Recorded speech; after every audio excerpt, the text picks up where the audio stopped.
Welcome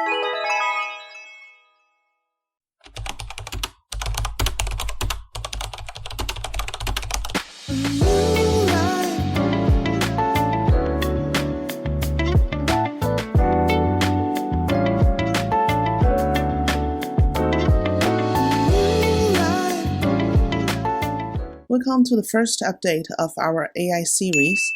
Right on schedule, we're starting with the basics by exploring how AI, specifically chat-based AI, can assist with everyday text needs. In the video you just watched, we demonstrated a basic application of ChatGPT for language creation. Let's take a closer look. First, let's start with an example in English. Many non-native English speakers have already likely experienced the benefits of AI in their daily tasks, such as writing emails. What once required considerable effort can now be done effortlessly. I gave ChatGPT a simple prompt in my native language to write an English resignation letter. The short piece covered the subject, a thank you note, the reason for resignation, a touch of emotion with recent events, the positive impact on the future, and finally a note on transition. Does this remind you of the high-scoring IC elements? Is English your first language? How do you feel about the feedback on these texts? Feel free to share your thoughts in the comments. Personally, I think ChatGPT's Chinese paragraph has an ABC style approach. Since it understands and uses over 10 languages, everyone should give it a try.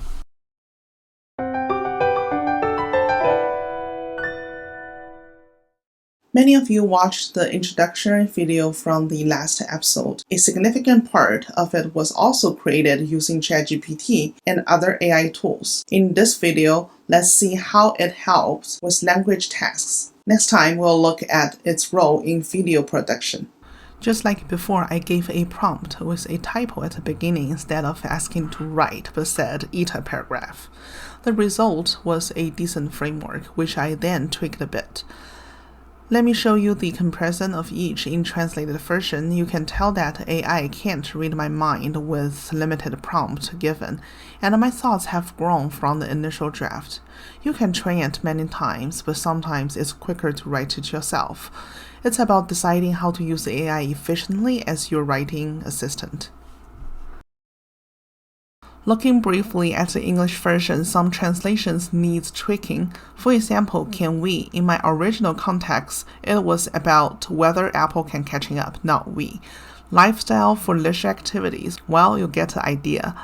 There are the nuances lost between languages. So that's how I used AI to help draft the narration for the previous video. Oh, and I also asked it to generate a title and description based on the narration. I have to say ChatGPT handles bilingual instruction better than Google Assistant and Apple Siri. They hit a technical wall with mixed language commands. Since I'm using the paid version, you would be curious about the free version. I used the same resignation letter prompt with the 3.5 version to see the output. At first glance, it looked okay and even broke into paragraphs, but a closer read was surprising. The Chinese version started with, "The world is so big, I want to see it, dear manager," and immediately followed with, "I'm writing to inform you."